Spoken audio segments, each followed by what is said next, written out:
Bonjour et bienvenue dans Web Pro et Beyond, où nous explorons les frontières de la pensée et des révolutions technologiques. Je suis votre hôte, Denis Nicolas, et aujourd'hui nous entamons un voyage fascinant à travers le temps et l'espace numérique.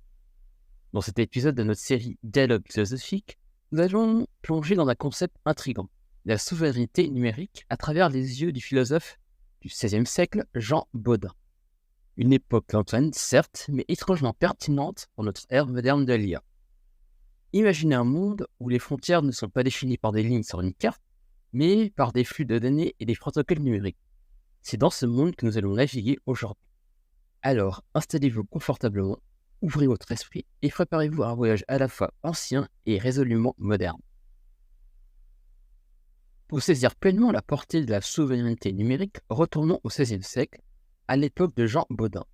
Bodin, considéré comme un philosophe politique avant-gardiste, a marqué son époque par sa conception de la souveraineté. Dans son œuvre Les 6 livres de la République, publiée en 1576, Bodin introduit une idée révolutionnaire, la souveraineté comme puissance absolue et perpétuelle d'une république. Il rompt ainsi avec la vision médiévale de la politique marquée par la division des pouvoirs et l'influence de l'Église. Comparons Bodin avec ses contemporains.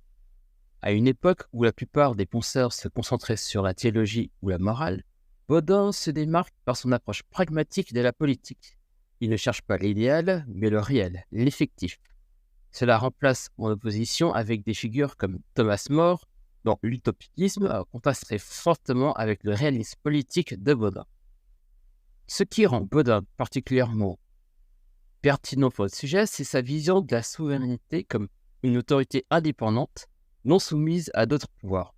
Cela, mes auditeurs, est un écho fascinant à concept moderne de la souveraineté numérique. Alors, comment cette vision du XVIe siècle peut-elle s'appliquer à notre monde numérique, où l'autorité et le pouvoir prennent des formes si différentes? C'est ce que nous allons explorer. Maintenant, tournons notre regard vers la transition de la souveraineté traditionnelle à la souveraineté numérique. La souveraineté traditionnelle, telle que définie par Bodin, repose sur l'autorité absolue d'un État sur son territoire et son peuple. C'est une notion ancrée dans le concret, le tangible. Mais entrons dans notre ère, l'ère du numérique. Ici, les frontières ne sont plus seulement géographiques, mais également virtuelles. La souveraineté numérique, à l'opposé de son ancêtre traditionnel, concerne la maîtrise des données, de l'information et de la cybersécurité. La question devient alors, comment un concept élaboré dans le cadre d'État-nation peut-il s'appliquer dans un espace sans frontières physiques? C'est ici que la philosophie de Bodin prend une tournure contemporaine. Sa vision de la souveraineté, adaptable et indépendante, trouve un écho dans notre besoin de réguler et de contrôler l'espace numérique. Ce parallèle nous invite à réfléchir sur la manière dont les principes de souveraineté peuvent être transposés et adaptés à l'ère de l'IA, où les défis sont d'autant éthiques que techniques. Alors que nous avançons dans notre exploration, abordons l'impact profond de l'intelligence artificielle sur la notion de souveraineté. L'IA, avec sa capacité à analyser, apprendre et à agir, redéfinit les paradigmes de pouvoir et de contrôle. Comment cela influence-t-il notre compréhension de la souveraineté, en particulier quand Jean Bodin parlait d'une autorité indépendante et suprême? L'IA peut centraliser le pouvoir, consolidant le contrôle des données et des algorithmes, écho à la souveraineté absolue et perpétuelle de Bodin. Mais elle peut aussi le diffuser en permettant à des acteurs non étatiques de posséder des capacités auparavant réservées aux nations. Considérons l'autonomie des systèmes d'IA. Leur capacité à prendre des décisions sans intervention humaine directe pose la question de la souveraineté algorithmique. Qui détient le pouvoir lorsque les décisions sont prises par des machines? La question devient encore plus complexe avec les technologies émergentes du Web 3, où la décentralisation et la blockchain redéfinissent les structures de pouvoir.